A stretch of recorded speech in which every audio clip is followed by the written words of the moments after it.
Seat's a little low. All right, it's hard to win on the road. Good win. Game didn't start out great, with the turnover. Defense did a great job of holding them to 3 points. And the second drive, the offense didn't do a whole lot either. Defense held them again. And at the end of the day, the defense created 5 turnovers. This was the number 1 team in the country in turnover ratio going into the game. Offense ran the ball for 370 yards. And I think Maryland ran for 25. So it's hard to win on the road. It's a really good win. Zach and Ravi. I guess, Curt, first, were any of those injuries, are there any serious injury concerns? No, we came out good. I mean, Surratt hamstring tightened up on him a little bit. And, we've got some guys with some bumps and bruises. And, as the week went on, it didn't look real good for Fisher playing.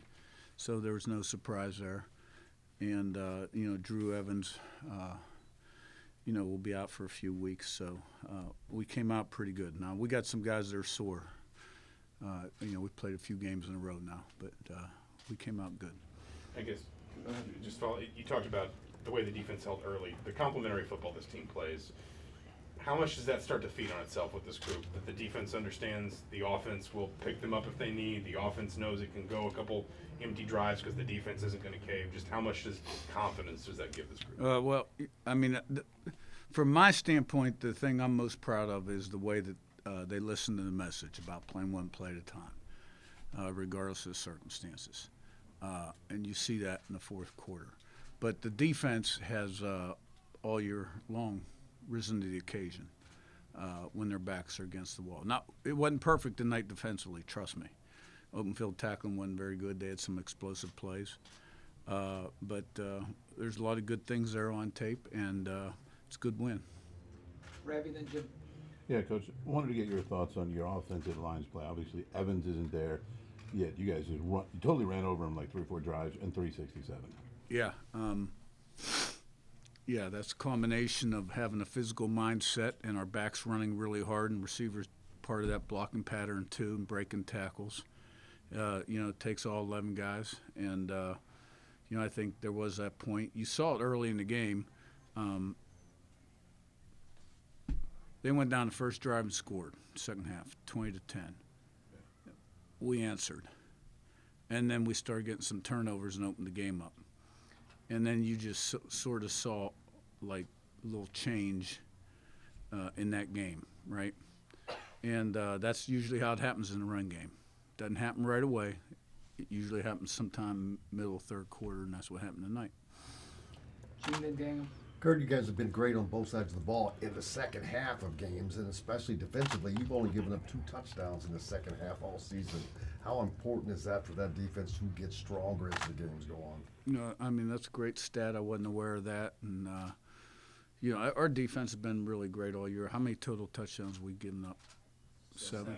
7 all year. So, but look, there's a lot to clean up, trust me. Good night. It's a good night. Daniel and Seth.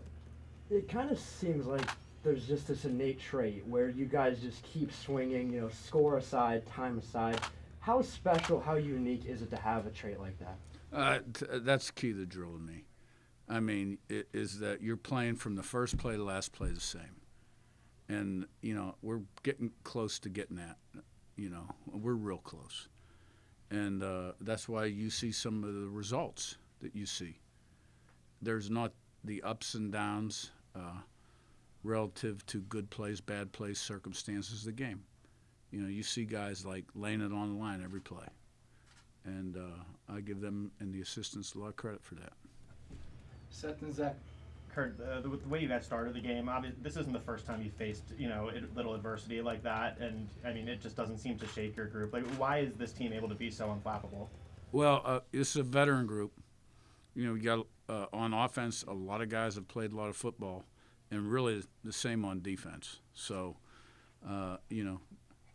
chances are all these guys have been in this situation before, right? And they know how to respond. or not react, so to speak, right? The key is always your response. So really proud of our defense, the way and then the offense started picking it up, and a lot of it was a ground game, but the pass game chipped in too. Zach Beelan Zion. With some of the bumps and bruises that you guys picked up tonight, what did tonight's performance tell you specifically about the depth of your football team? Well, we've had some guys step in, step up, and that's what you got to have. And sometimes you never really know about a guy till he gets an opportunity. And that's really true because, when a guy gets an opportunity, he can become a little bit of a different kind of guy. Because, the twos get limited reps in practice, and, I'm sure it's not fun. But we're going to need more people to step up because we don't have an off week for a couple more weeks yet. Zion and back to Zach. Curt, last week you had kind of talked about Mike Shanahan and his play calling. I was just curious, throughout your coaching career, at any point were you the play caller, and just what makes you have that confidence in him? Yeah, I called him at IUP. Mike, I hired our last year at IUP. When we went to Elon, I hired a new coordinator and gave him play calling responsibility, but I would interject and depending on game, but I kind of but I've always kind of run the meetings, so to speak, the offensive staff meetings in season, and I'll interject, and that hadn't changed. Lately, not as much. Been kind of letting him and Chandler go. Zach, last one. You've mentioned many times how experienced this team is, but you also talk about guys getting opportunities. I know nobody's worried about the future, but how encouraging is it when you see younger guys like Mario Landino, like Kobe Martin, guys that when they're handed that opportunity, whether it's obviously early in the game or even as these games wear on, you're seeing young guys really sort of take advantage of development opportunities. No, you're exactly right. Because the thing about this job, you're getting ready to play a game, right? But you're always looking down the road at your 26 team and your 27 team, and the new portal date and how it's going to affect your program and et cetera, and high school, recruiting, and then to have young guys step up like that, that's it's good to see.